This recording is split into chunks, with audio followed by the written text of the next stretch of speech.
Pourquoi certains hommes contrôlent leur vie alors que d'autres sont constamment submergés? Pourquoi certains avancent avec détermination tandis que d'autres s'épuisent à satisfaire tout le monde? La différence tient en un mot: non. Les hommes les plus puissants, les leaders, les stratèges, les guerriers, ne disent pas oui à tout. Ils savent que chaque oui à une demande inutile, c'est un non à leur propre progression. Aujourd'hui, je vais t'expliquer pourquoi dire non est l'une des compétences les plus essentielles que tu dois développer si tu veux dominer ta vie. Dire oui à tout, c'est être esclave des autres. Chaque fois que tu acceptes une demande par peur de blesser ou de décevoir, tu cèdes une part de ton pouvoir. Les hommes qui ne savent pas dire non deviennent vite des marionnettes. Ils se laissent entraîner dans des obligations inutiles, perdent leur temps et finissent par mettre les besoins des autres avant les leurs. Warren Buffett, l'un des hommes les plus riches du monde, l'a résumé parfaitement. La différence entre les gens qui réussissent et ceux qui échouent, c'est que les premiers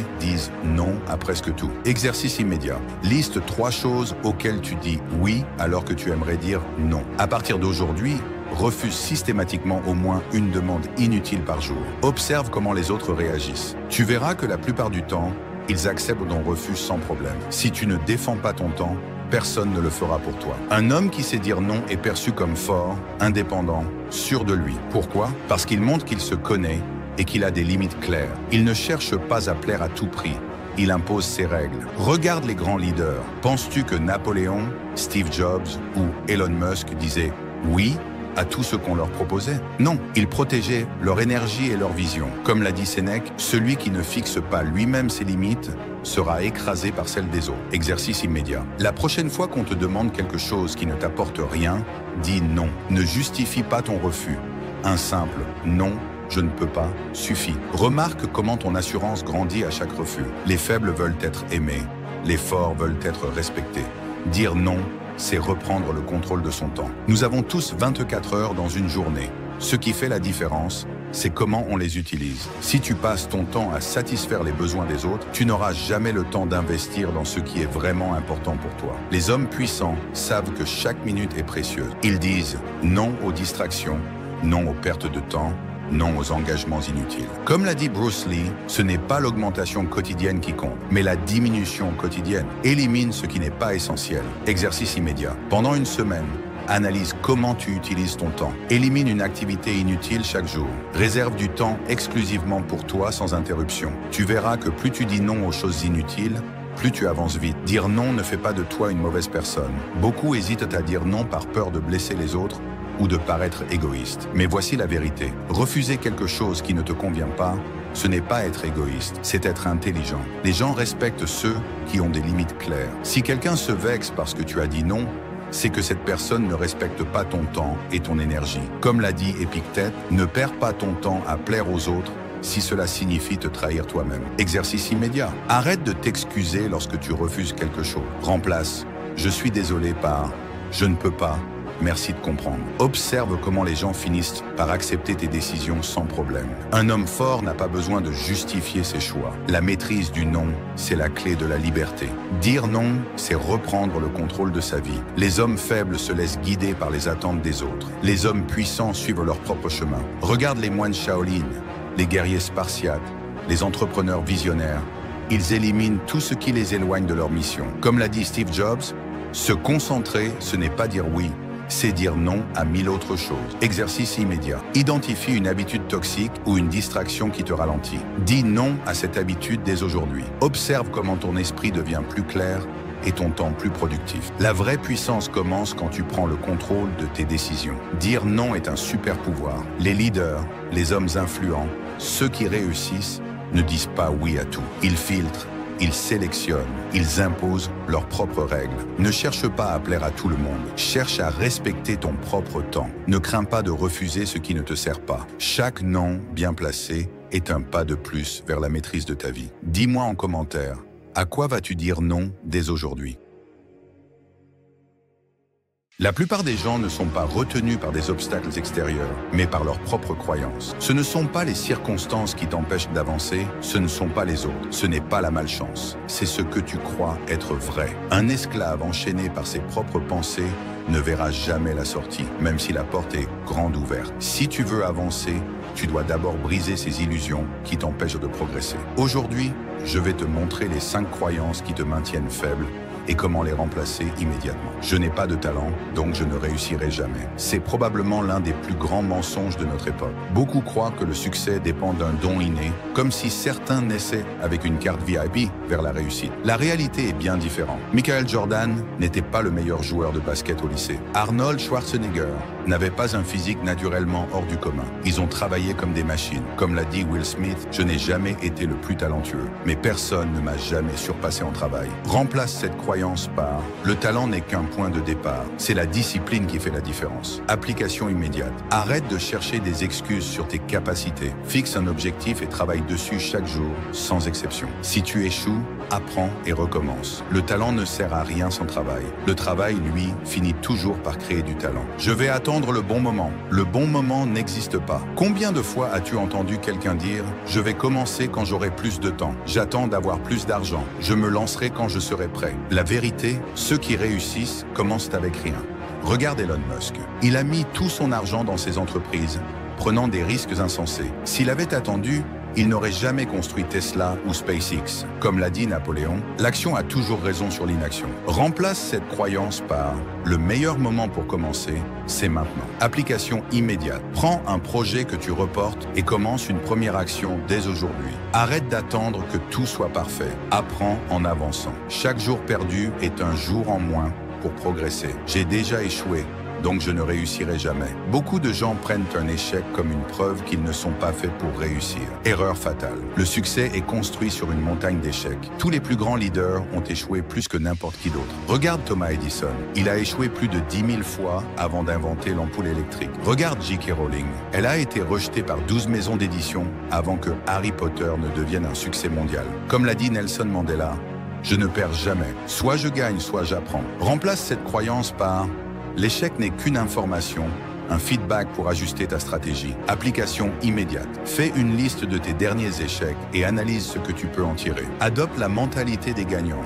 Chaque échec te rapproche d'une victoire. Rappelle-toi, tu n'as pas échoué tant que tu continues à avancer. Je ne peux pas changer, c'est ma nature. Les gens aiment penser qu'ils sont figés, que leur personnalité et leurs compétences sont écrites dans la pierre. C'est faux, la science l'a prouvé. Ton cerveau est plastique, il peut changer, évoluer, s'adapter. Si tu crois que tu es timide, que tu es mauvais en affaires, que tu n'es pas fait pour la réussite, c'est uniquement parce que tu as accepté cette idée comme une vérité. Comme l'a dit Bruce Lee, sois comme l'eau, adapte-toi, évolue, transforme-toi. Remplace cette croyance par « je suis en constante évolution et je peux me réinventer à tout moment ». Application immédiate. Choisis une compétence que tu pensais ne jamais pouvoir maîtriser et commence à l'apprendre. Entoure-toi de gens qui croient au changement et à la progression. Ne t'accroche pas à une identité figée. Change et deviens meilleur. Le succès, c'est pour les autres, pas pour moi. C'est peut-être la croyance la plus destructrice. Beaucoup de gens regardent ceux qui réussissent et se disent « ce n'est pas pour moi », comme s'ils appartenaient à un autre monde. La vérité, chaque personne qui réussit a commencé quelque part. Ils n'étaient pas spéciaux.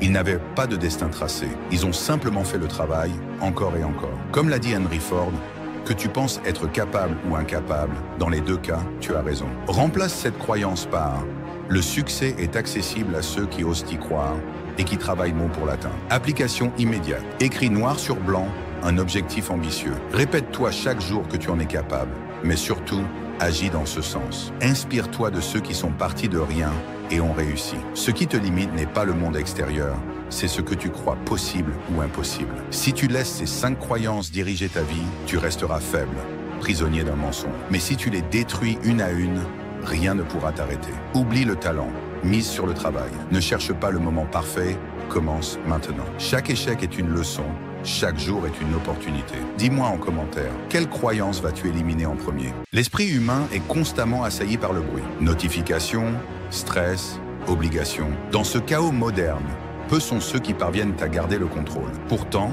les élites, dirigeants, artistes, stratèges, combattants ont une arme secrète que la plupart ignorent, la méditation. Certains y voient une mode, une pratique spirituelle réservée aux moines bouddhistes. Ils se trompent.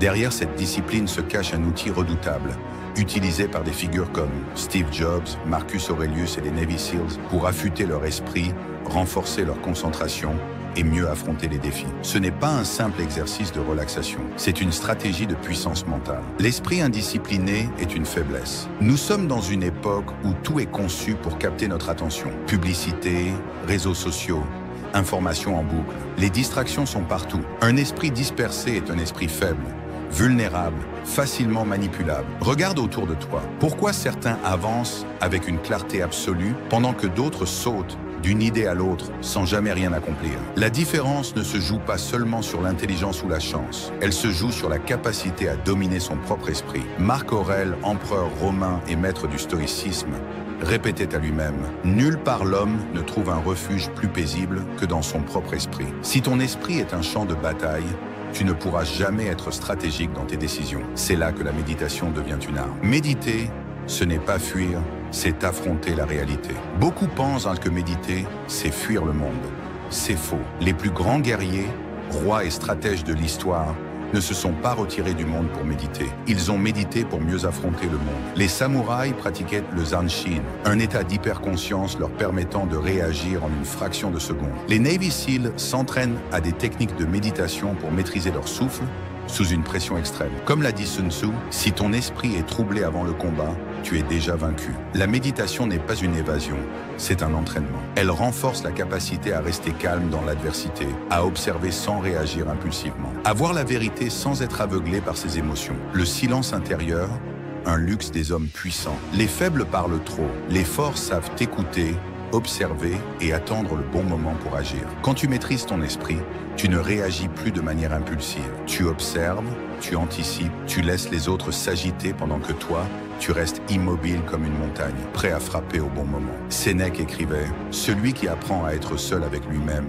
n'a plus besoin de l'approbation des autres. » Pourquoi crois-tu que les élites prennent du temps pour méditer chaque jour? Parce qu'ils savent que dans le silence, ils trouvent des réponses que les autres ne verront jamais. L'exercice simple qui peut changer ta perception du monde. Si la méditation est une arme, encore faut-il savoir l'utiliser correctement. Pas besoin de passer des heures assis en tailleur. La clé, c'est l'intention. Commence par cet exercice. 1. Ferme les yeux et concentre-toi uniquement sur ta respiration. Ressens l'air entrer et sortir. Rien d'autre n'existe. 2. Observe tes pensées sans t'y accrocher. Imagine qu'elles sont comme des nuages dans le ciel. Elles passent, mais toi, tu restes ancré. 3.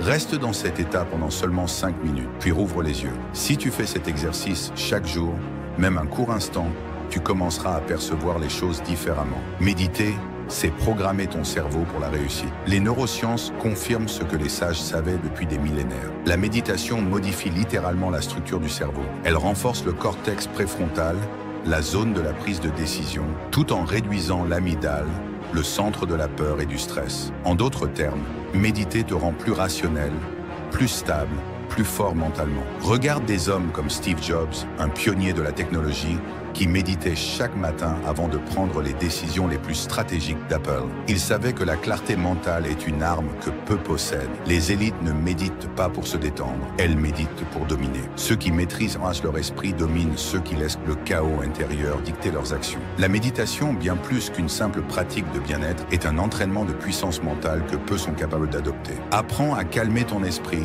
et tu verras ce que les autres ne perçoivent pas. Apprends à contrôler ta respiration et plus rien ne pourra te déstabiliser. Adopte cette discipline et tu comprendras pourquoi ceux qui règnent sur le monde méditent chaque jour. Dis-moi en commentaire, combien de minutes vas-tu consacrer à cet entraînement mental dès aujourd'hui? T'es-tu déjà retrouvé face à une porte qui se ferme brutalement pour réaliser plus tard que c'était la meilleure chose qui pouvait arriver? Le rejet, souvent douloureux, peut devenir ton meilleur allié si tu choisis de le voir comme un tremplin. Comme le disait Marc Aurèle, ce n'est pas les événements qui nous troublent, mais notre jugement sur eux. Dans cette vidéo, nous allons découvrir 13 leçons puissantes pour transformer le rejet en moteur de réussite personnelle et grandir à travers l'adversité. 1. Ignore-les et concentre-toi sur toi-même. Lorsque quelqu'un te rejette ou t'ignore, la pire réaction est de courir après son attention. Au lieu de ça, retourne ton énergie vers toi-même. « Je suis trop précieux pour mendier l'attention » pourrait devenir ton mantra. Cultive tes passions, apprends une nouvelle compétence ou entoure-toi de ceux qui te valorisent. En détournant ton attention des autres pour te concentrer sur ta croissance, tu fais preuve de maturité émotionnelle et d'un profond respect pour toi-même. 2. Ne réagis pas émotionnellement. Le rejet peut piquer, mais il ne définit pas ta valeur. La philosophie stoïcienne enseigne que ce qui dérange, ce n'est pas ce qui arrive, mais notre perception de ce qui arrive. Respire profondément et analyse pourquoi cette situation t'affecte. Garde ton calme et fais preuve de grâce. Rappelle-toi que tes émotions ne doivent pas te dominer, elles doivent te guider vers une réponse réfléchie. 3. Fais preuve de détachement émotionnel. Le détachement ne signifie pas ignorer tes émotions, mais apprendre à les gérer. Visualise le rejet comme un simple événement dans ta vie et non comme une barrière insurmontable. Ce qui ne te tue pas te rend plus fort, disait Nietzsche. Plutôt que de ressasser le passé, redirige ton énergie vers des activités qui nourrissent ton esprit et élèvent ton âme. 4. Démontre leur indifférence en prouvant ta valeur. Le rejet est souvent une opportunité déguisée pour prouver ce dont tu es capable. Si on t'ignore dans une réunion ou qu'on sous-estime tes compétences, utilise cette énergie pour exceller dans tes projets. Comme le dit un adage célèbre, quand une porte se ferme, une autre s'ouvre. Le rejet n'est pas une fin, c'est un redémarrage vers quelque chose de mieux aligné avec ton potentiel. 5. Utilise le silence comme outil stratégique. Choisir le silence en réponse au rejet n'est pas une faiblesse, c'est une force. Le silence te permet de reprendre ton pouvoir et de te recentrer. Cette pause est une opportunité pour toi de réfléchir, de recharger et de montrer que ta paix intérieure n'est pas négociable. Celui qui contrôle ses émotions contrôle son monde, disait Sénèque VI. Prove them wrong. Dépasse leurs attentes. Le rejet peut devenir ta motivation pour surpasser tes limites. Si quelqu'un doute de toi, utilise ce doute pour t'améliorer. Développe des compétences qui mettent en valeur tes forces. Ne le fais pas pour les autres, mais pour toi-même. Ton succès silencieux sera ta meilleure réponse. 7. Redécouvre la joie et prends du plaisir. Face au rejet, on a souvent tendance à s'isoler. Pourtant, chercher la joie dans de nouvelles expériences ou passions est une manière puissante de retrouver de l'énergie. Essaye un nouveau hobby, entoure-toi d'amis sincères et rappelle-toi que tu es bien plus que ce que les autres peuvent penser de toi. 8. Crée ton propre réseau de positivité. Entoure-toi de personnes qui croient en toi et partagent tes valeurs. Comme l'a dit Jim Rohn, tu es la moyenne des 5 personnes que tu fréquentes le plus.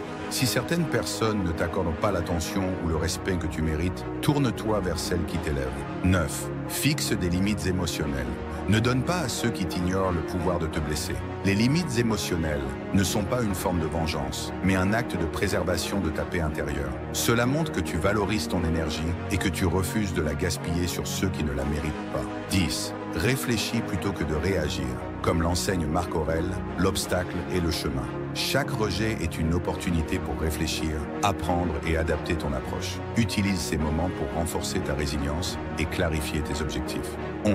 Fais le tri dans tes relations. Certaines relations ne méritent pas d'être poursuivies. Si quelqu'un ne voit pas ta valeur, cela ne signifie pas que tu dois changer, mais que tu dois réévaluer qui mérite ton énergie. 12. Investis dans ta croissance personnelle. Chaque rejet peut devenir un tremplin pour améliorer ton esprit, ton corps ou tes compétences. Travaille sur toi-même de manière proactive, car au final, c'est ton évolution qui compte. 13. Transforme chaque non en opportunité. Le rejet est souvent un signe qu'une meilleure opportunité t'attend ailleurs. Plutôt que de le voir comme une impasse, vois-le comme une redirection vers quelque chose de plus aligné avec tes aspirations.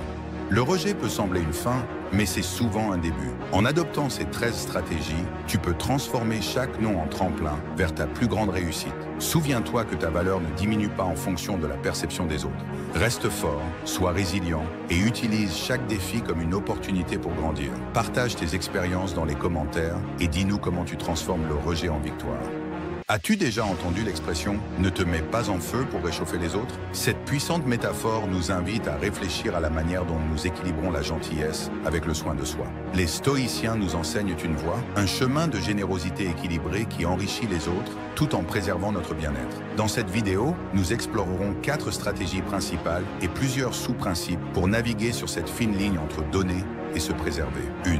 Ne te mets pas en feu pour réchauffer les autres. La première leçon stoïcienne est un appel à reconnaître les limites de notre gentillesse. Être généreux est une qualité admirable, mais sacrifier son propre bien-être pour aider les autres est une voie vers l'épuisement. Imagine 2 voisins jardiniers. L'un se concentre d'abord sur son propre jardin, veillant à ce qu'il soit bien entretenu. Grâce à ses efforts équilibrés, il peut offrir ses fruits excédentaires à ses voisins. À l'inverse, le second passe tout son temps à aider les autres, négligeant son propre terrain qui finit par dépérir. Cette histoire illustre que prendre soin de soi d'abord n'est pas égoïste, mais nécessaire pour avoir la force d'aider les autres efficacement. Comme disait Marc Aurèle, le premier devoir est envers soi-même. Si tu perds ton équilibre intérieur, tu ne pourras pas soutenir les autres. 2. La réciprocité a une limite. Beaucoup d'entre nous donnent avec l'espoir, conscient ou non, de recevoir en retour.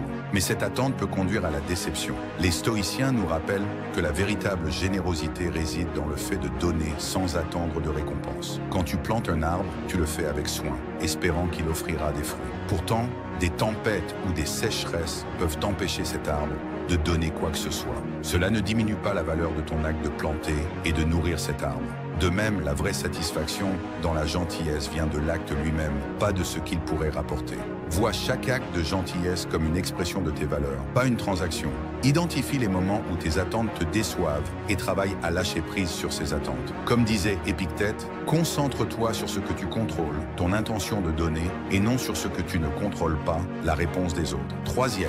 Les demandes des autres n'ont pas de fin. Fixe des limites. Dans notre société moderne, les attentes et les demandes des autres peuvent être infinies. Si nous ne faisons pas attention, nous risquons de nous perdre en essayant de répondre à toutes ces sollicitations. Imagine une mère qui, par amour, fait tout pour sa fille adulte. Elle s'occupe de chaque besoin, jusqu'à négliger sa propre santé. Lorsqu'elle disparaît soudainement, sa fille avait été forcée de devenir indépendante, révélant que cette aide excessive avait en réalité freiné sa croissance. Apprends à dire non. Fixer des limites n'est pas de l'égoïsme, mais un acte de respect envers toi-même. Reconnais que soutenir les autres ne signifie pas tout faire à leur place. Parfois, laisser les autres se débrouiller favorise leur croissance personnelle.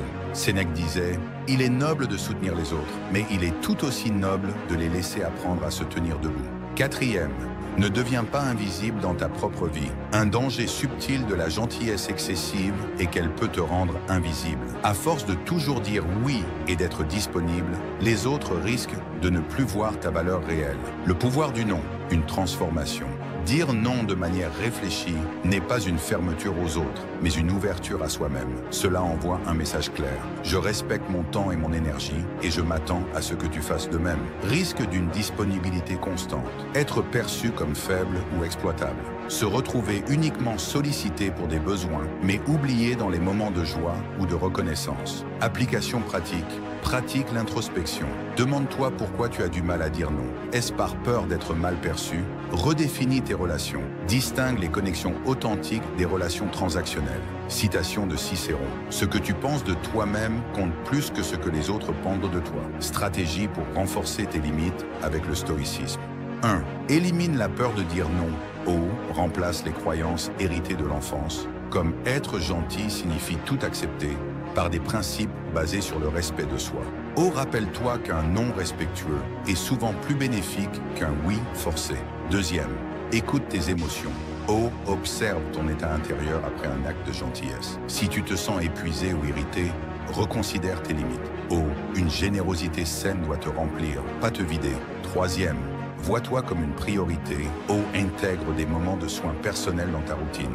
O. Apprends à refuser ce qui empiète sur ton bien-être sans culpabilité. 4e. Identifie les preneurs. O. Certaines personnes profitent constamment de ta gentillesse. Identifie-les et apprends à poser des limites fermes. Citation de Sénèque. La bonté est un trésor à utiliser avec discernement pour ne pas s'appauvrir soi-même. Le stoïcisme nous enseigne que la véritable générosité ne consiste pas à se sacrifier, mais à trouver un équilibre entre donner et préserver.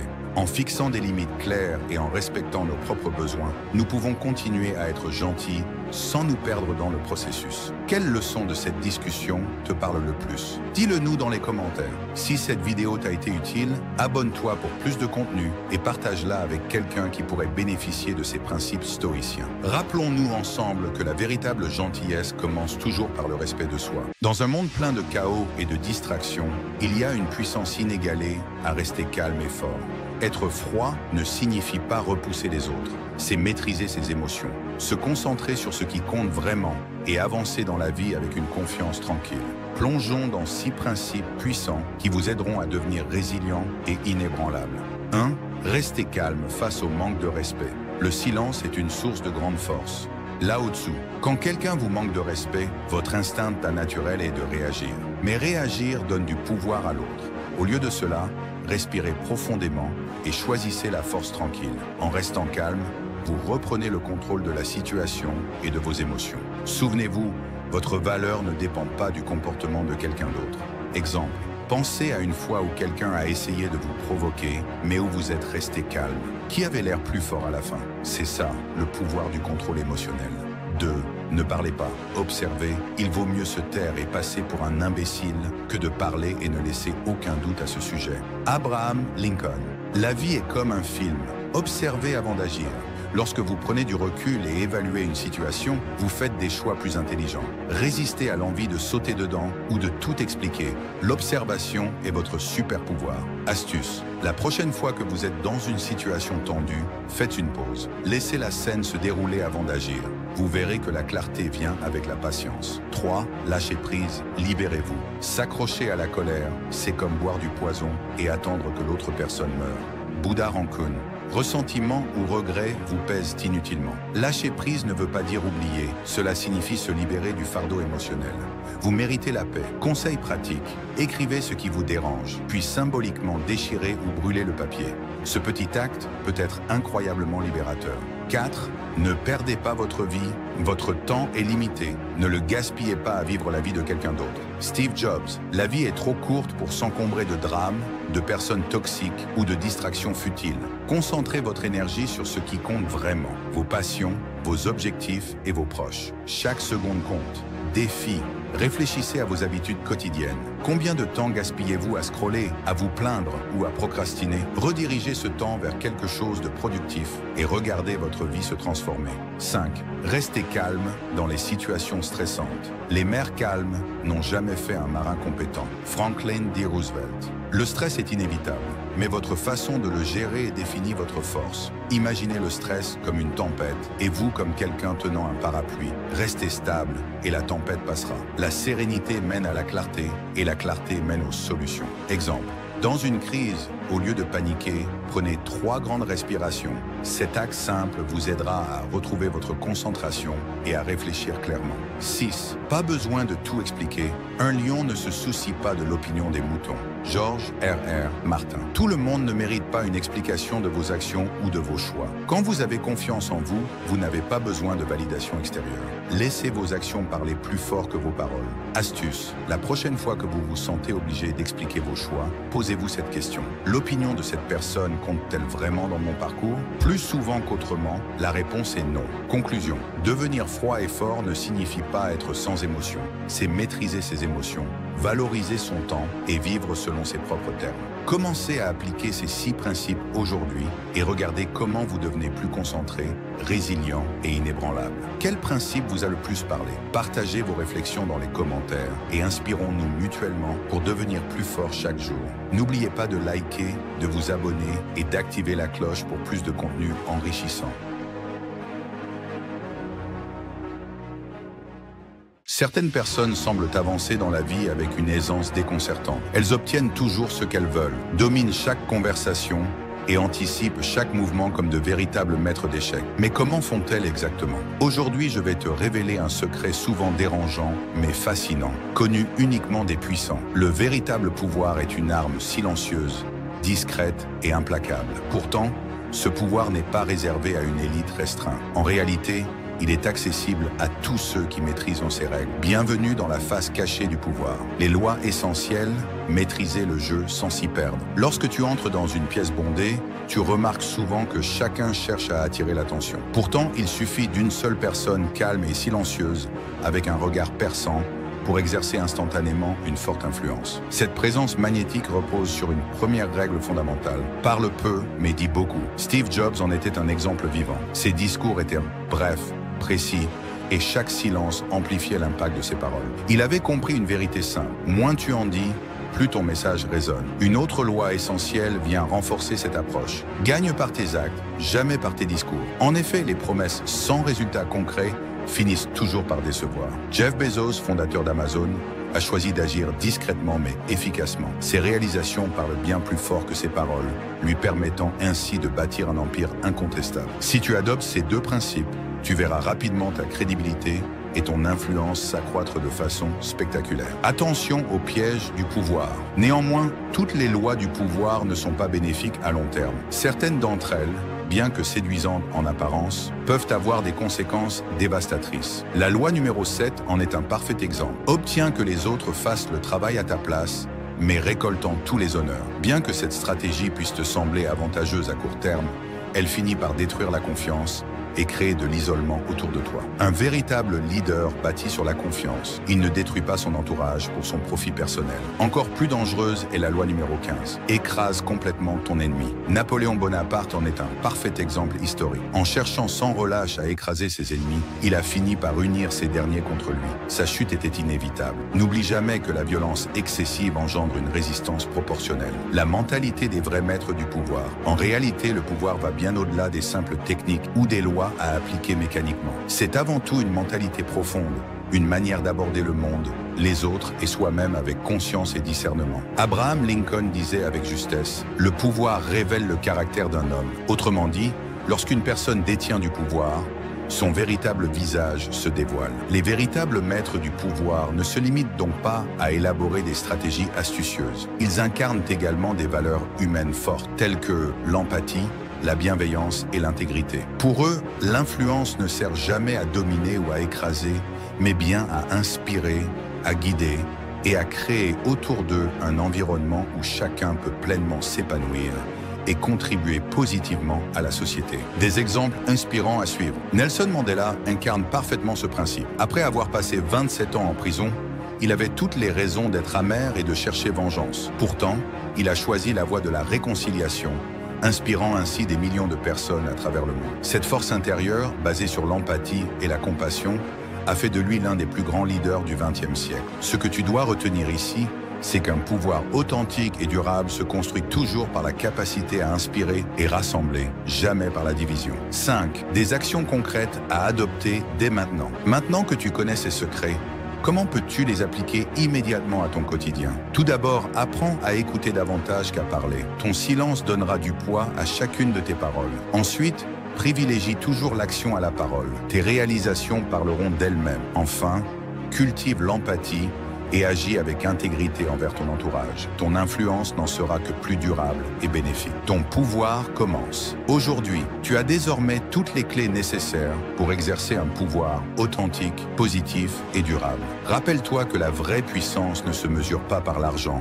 ou le statut social, mais par ta capacité à inspirer, influencer positivement et à accomplir de grandes choses tout en restant fidèle à tes valeurs. Le pouvoir d'agir est maintenant entre tes mains. Si tu souhaites devenir un véritable maître du jeu, abonne-toi dès maintenant et active la cloche. À très vite sur Alpha Raon, où ensemble nous franchirons la prochaine étape vers ta pleine maîtrise de la vie. L'art de la guerre, écrit par Sun Tzu, est un ouvrage stratégique vieux de plus de 2500 ans, mais dont les principes sont toujours pertinents aujourd'hui. Ce manuel de stratégie militaire ne se limite pas au champ de bataille. Il est devenu une référence pour la gestion, les affaires et le développement personnel. Dans cette vidéo, nous explorerons les idées clés de l'art de la guerre et comment elles peuvent être appliquées dans notre quotidien. Gnan 1. Connais-toi toi-même et connais ton ennemi. Sun Tzu enseigne que la connaissance est la clé de la victoire. Il disait, si tu connais l'ennemi et que tu te connais toi-même, tu n'as pas à craindre le résultat de 100 batailles. Cette citation célèbre nous rappelle que la victoire repose sur une compréhension approfondie de ses propres forces et faiblesses, ainsi que celles de son adversaire. Par exemple, dans le domaine des affaires, comprendre ses concurrents et maîtriser ses propres compétences permet de prendre des décisions éclairées et stratégiques. Sun Tzu invite à l'introspection et à l'analyse avant d'agir pour éviter les erreurs dues à l'ignorance. 2. L'importance de la flexibilité, s'adapter aux circonstances. Pour Sun Tzu, la rigidité mène à l'échec, tandis que la flexibilité assure la victoire. Il conseille de s'adapter aux circonstances et de modifier sa stratégie en fonction de l'évolution de la situation. Il écrit « Dans la guerre, le vainqueur est celui qui sait quand se battre et quand ne pas se battre. Cette leçon est pertinente dans le monde moderne où la capacité à s'adapter est essentielle, que ce soit dans le cadre professionnel ou personnel. Un bon leader sait ajuster ses plans en fonction des événements imprévus pour maximiser ses chances de succès. 3. Utiliser la tromperie et la surprise. Sun Tzu insiste sur l'importance de la tromperie pour désorienter l'ennemi. Il conseille de dissimuler ses intentions et de surprendre ses adversaires au moment le moins attendu. Tout l'art de la guerre est basé sur la tromperie. Cela ne signifie pas de trahir, mais de savoir utiliser des stratégies inattendues pour prendre l'avantage. Dans un contexte moderne, cela peut se traduire par l'innovation et la capacité à surprendre ses concurrents avec des idées ou des stratégies innovatrices. Les entreprises qui réussissent sont souvent celles qui prennent leurs concurrents de court avec des approches inédites. 4. La préparation, la clé de toute victoire. Pour Sun Tzu, une bonne préparation est la base de la victoire. Chaque bataille est gagnée avant même d'être livrée. Cette citation souligne l'importance de l'anticipation et de la planification minutieuse. Les stratèges modernes s'accordent sur ce point. Une analyse approfondie et une préparation complète permettent de minimiser les risques et d'optimiser les chances de succès. Que ce soit en affaires, en sport ou dans la vie personnelle, prendre le temps de se préparer permet d'aborder chaque défi avec une confiance renforcée. 5. Maîtriser l'art de la patience et de l'attente. Sun Tzu recommande d'attendre le moment idéal pour frapper. La précipitation mène souvent à la défaite, tandis que la patience permet de trouver le moment propice pour agir. Il affirme, le bon stratège doit être capable d'attendre que l'ennemi fasse une erreur avant d'attaquer. Ce principe est applicable dans de nombreux domaines, que ce soit pour négocier un contrat, lancer un produit ou prendre une décision personnelle. Savoir attendre le bon moment peut faire la différence entre le succès et l'échec. 6. Exploiter les points faibles et attaquer les points forts. Sun Tzu enseigne l'importance de frapper là où l'ennemi est le plus vulnérable. Attaquez-le là où il n'est pas préparé, faites irruption là où il ne s'y attend pas. Cette stratégie repose sur une observation attentive et une utilisation intelligente des ressources disponibles. En affaires, cela signifie trouver des niches inexploitées ou répondre à des besoins que les autres ont négligés. Sun Tzu nous rappelle que pour triompher, il faut savoir tirer parti des faiblesses et ne jamais sous-estimer la force de la stratégie. L'art de la guerre reste une source inépuisable de sagesse stratégique. Les enseignements de Sun Tzu vont bien au-delà des batailles et des conflits. Ils nous invitent à réfléchir, à nous préparer et à rester flexibles pour surmonter les défis de la vie moderne. Commente ci-dessous comment tu appliques ces stratégies dans ton quotidien et abonne-toi pour plus de contenu inspirant sur les grands classiques de la stratégie. Marc Aurèle, empereur romain et philosophe stoïcien, a marqué l'histoire en tant que leader sage et penseur. Connu pour ses pensées pour moi-même, il incarne l'idée d'un dirigeant philosophe cherchant la sagesse et la vertu même dans les moments les plus difficiles. Dans cette vidéo, nous allons explorer la vie fascinante de Marc Aurèle, ses accomplissements, ses combats et les leçons intemporelles qu'il nous a laissées. 1. Jeunesse et formation. Marc Aurèle est né en 121 après Jésus-Christ à Rome, dans une famille noble et influente. Dès son jeune âge, il a été destiné à de hautes fonctions et son éducation a été orientée vers la philosophie et la rhétorique. Son précepteur Fronto l'a initié à la littérature et à l'art oratoire, mais c'est sa rencontre avec des philosophes stoïciens comme Junius Rusticus qui a eu le plus grand impact sur lui. Dès son adolescence, Marc Aurèle a été attiré par le stoïcisme, une philosophie qui prône la maîtrise de soi, la résilience et la vertu. Ce mélange d'éducation philosophique et politique l'a préparé à diriger un empire avec sagesse. 2.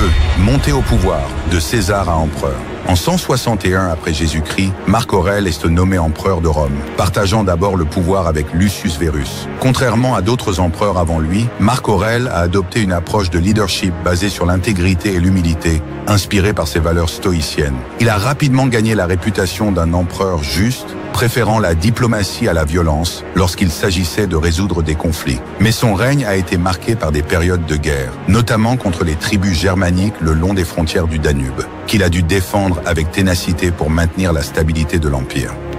3. Les années de guerre, le philosophe sur le champ de bataille. Les guerres marcomanes ont été l'un des défis majeurs du règne de Marc Aurèle. Pendant près d'une décennie, il a dû mener ses légions contre des tribus germaniques envahissantes, tout en gérant des crises internes, comme une épidémie de peste qui a dévasté l'Empire. C'est durant ces années difficiles qu'il a écrit ses célèbres Pensées, un journal personnel dans lequel il consigne ses réflexions sur la vie, la vertu et la mort. Pour lui, les épreuves de la guerre étaient des opportunités de mettre en pratique la philosophie stoïcienne, en gardant son calme face aux défis et en prenant des décisions justes malgré la pression. 4. Les pensées de Marc Aurèle, un manuel de sagesse. Les pensées pour moi-même de Marc Aurèle, rédigé au cœur des batailles et des épreuves, sont aujourd'hui considérés comme un chef-d'œuvre de la philosophie stoïcienne. Dans ce texte, il évoque des thèmes tels que l'impermanence de la vie, l'acceptation des événements extérieurs et la recherche de la vertu. La vie est ce que tu en fais, une lumière vacillante ou un flambeau ardent, disait-il pour rappeler que nos réactions face aux événements sont plus importantes que les événements eux-mêmes. Son œuvre reste un guide pour ceux qui cherchent à vivre avec sagesse et sérénité, même dans l'adversité.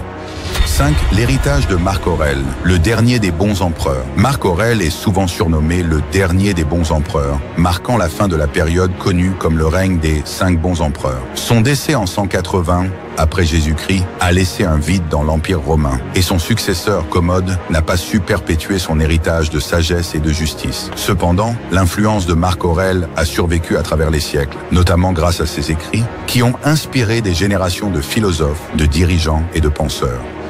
L'impact.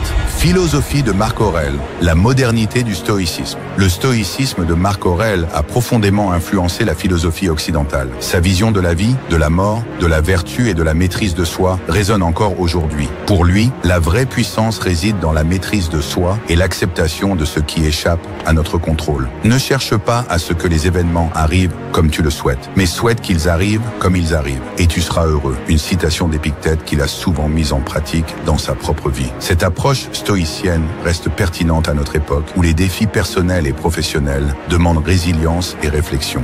Marc Aurèle, l'empereur philosophe, reste une figure intemporelle de la sagesse et de la résilience. Sa vie, marquée par les défis, les guerres et les réflexions philosophiques, nous rappelle que la véritable grandeur réside dans la quête de la vertu et la maîtrise de soi. Commente ci-dessous ce que tu retiens de Marc Aurèle et de sa philosophie et abonne-toi pour plus de contenu inspirant sur les grands penseurs de l'histoire.